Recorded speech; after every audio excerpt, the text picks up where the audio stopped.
سیدنا مولا المولا الثقلین جد الحسن والحسین ابی القاسم محمد اللهم صل على محمد اہل البیت الطیبین الطاہرین المنتخبین المنتجبین اما بعد فقد قال اللہ کتاب القرآن المجید انما يريد الله ليذهب عنكم الرجس اهل البيت ويطهركم تطهيرا صلی اللهم صل على محمد وعلى آل محمد.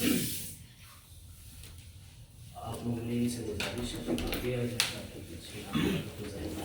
صلوات اللهم صل على محمد وعلى آل محمد.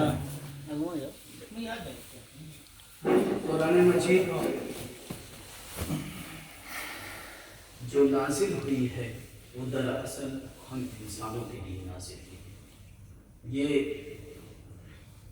کسی حیوان کے لیے نہیں نازل ہوئی ہے.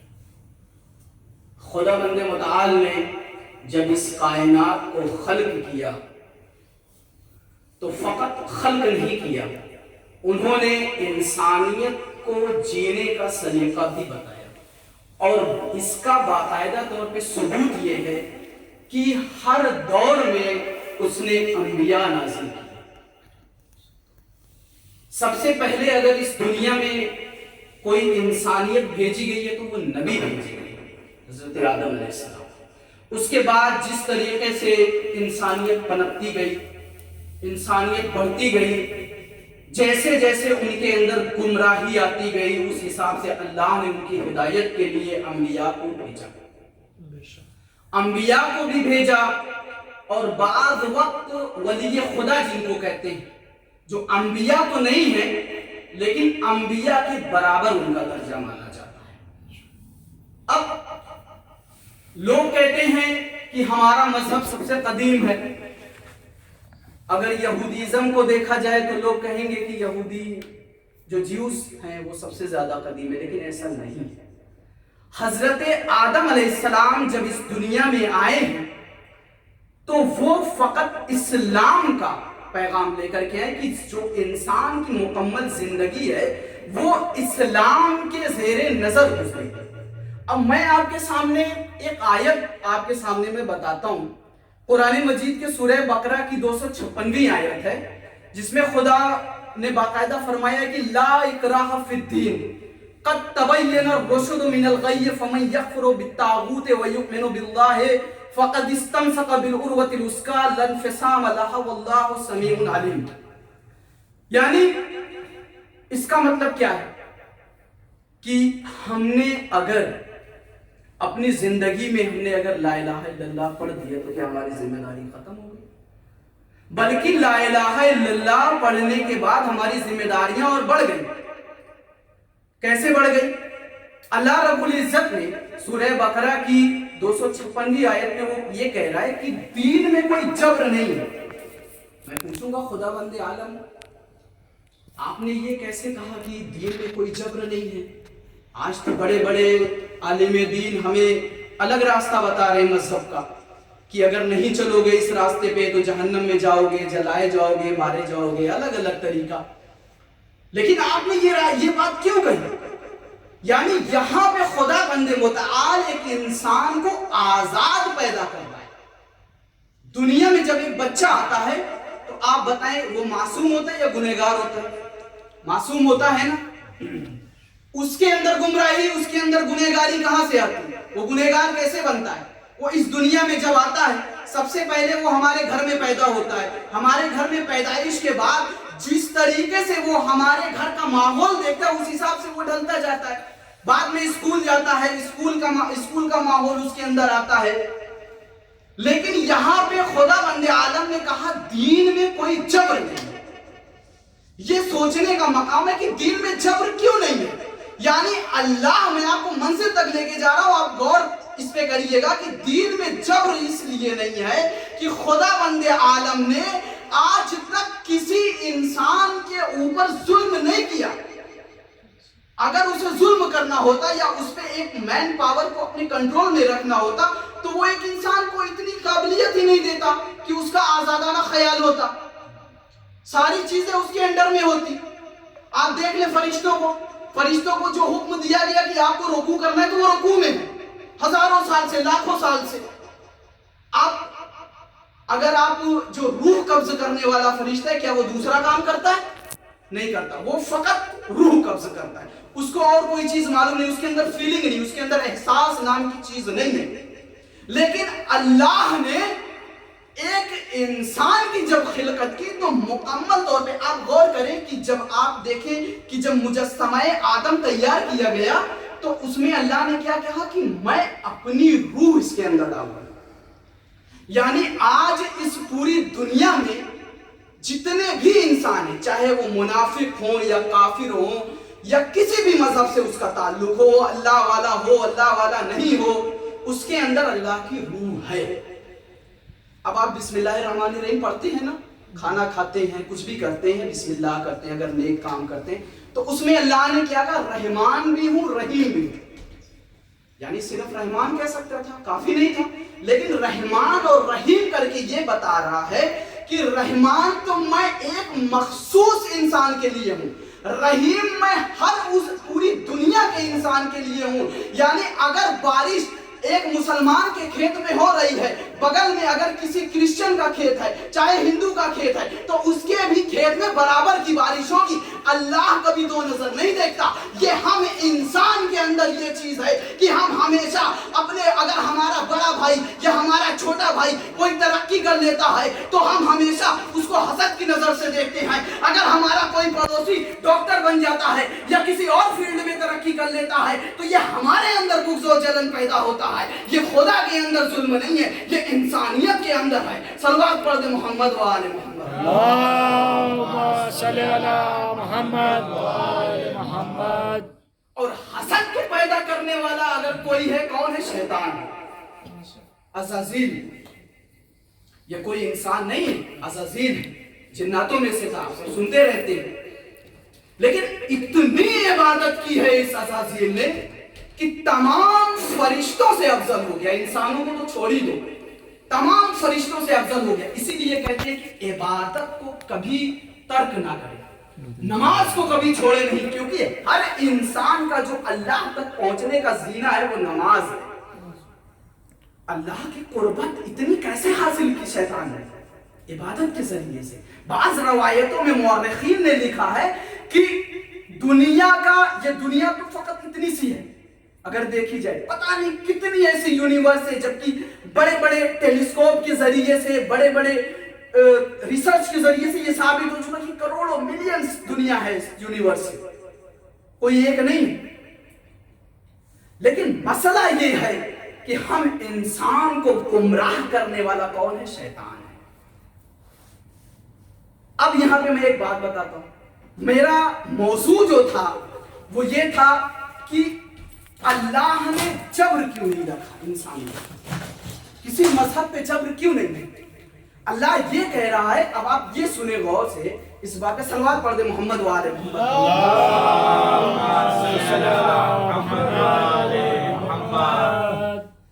اب ایک کرسچن تھا یا یہودی تھا، کون سا بندہ تھا مجھے نہیں پتا، میں اس واقعے کو آپ کے سامنے نظر کر رہا ہوں۔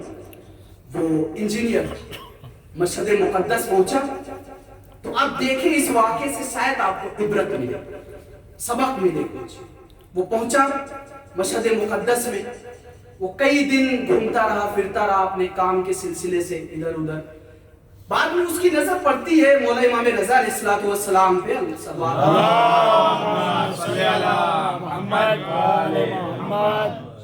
ان کے روضے پہ جب نظر پڑتی تو دیکھ رہے کہ انسانوں کا طاقہ لگا ہوا ہے ان کے روضے پہ، کوئی روتا ہوا آ رہا ہے، کوئی چلنے کے قابل نہیں ہے، کوئی اٹھا کر کے آ رہا ہے، اور وہاں سے ہنستا ہوا کھیلتا ہوا باہر آ رہا ہے۔ یہ وہ کافی دنوں تک غور کر رہا ہے، دیکھتا ہے۔ اچانک اس نے ایک شخص سے پوچھا، کہا بھائی یہ کیا ماجرا ہے، یہاں پہ کیا ہے؟ وہ مسلمان نہیں تھا۔ آپ دیکھیں کہ کس طریقے سے ایک مسلمان نہ ہوتے ہوئے بھی کرامت ولی خدا کا کارنامہ کیا ہے، ان کی مزار اقدس ہے۔